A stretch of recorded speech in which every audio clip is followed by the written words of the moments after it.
Assalamualaikum warahmatullahi wabarakatuh. Selamat sore, salam sejahtera bagi kita semuanya.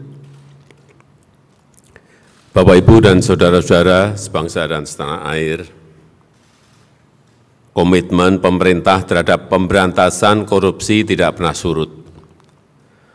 Upaya pencegahan juga terus dilakukan dengan membangun sistem pemerintahan dan pelayanan publik yang transparan dan akuntabel.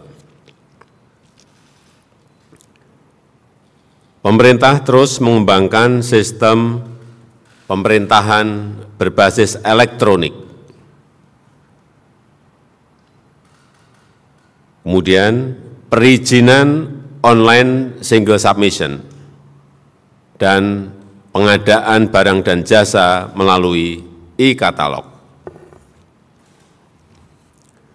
Dalam hal penindakan, pemerintah antara lain telah dan akan terus melakukan pengejaran dan penyitaan terhadap aset-aset obligor BLBI yang tidak kooperatif. Aparat penegak hukum telah melakukan penindakan tegas terhadap sejumlah kasus mega korupsi seperti kasus Asabri dan Jiwasraya. Hal serupa juga akan dilakukan untuk kasus-kasus yang lainnya.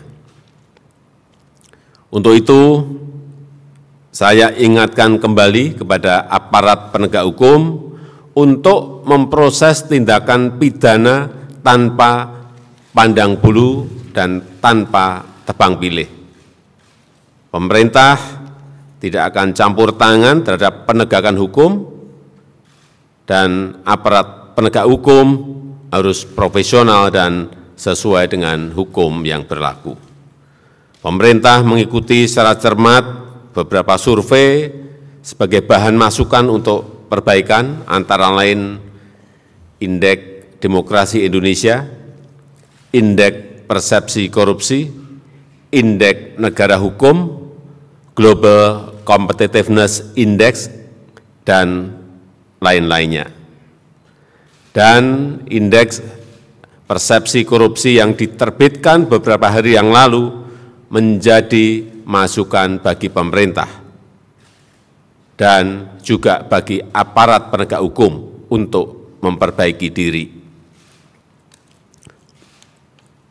Untuk itu, saya mengingatkan kembali kepada seluruh jajaran pemerintahan di pusat dan di daerah untuk terus memperbaiki sistem administrasi pemerintahan dan sistem pelayanan publik yang mengedepankan transparansi dan akuntabilitas.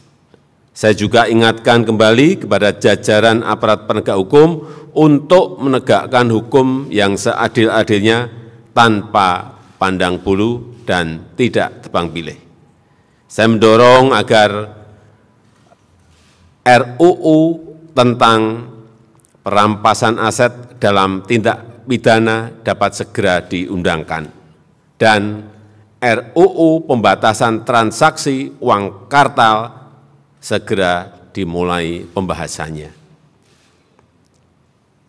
Dalam konteks hubungan antar negara, keketuaan Indonesia dalam G20 telah menyepakati bahwa agenda prioritas dalam pemberantasan korupsi akan terus dilakukan, dan sebagai ketua ASEAN, Indonesia akan menguatkan komitmen pemberantasan korupsi dan penegakan hukum di kawasan. Saya tegaskan kembali, saya tidak akan pernah memberikan toleransi sedikitpun kepada pelaku tindak pidana korupsi. Saya rasa itu yang ingin saya sampaikan. Terima kasih. Wassalamualaikum warahmatullahi wabarakatuh.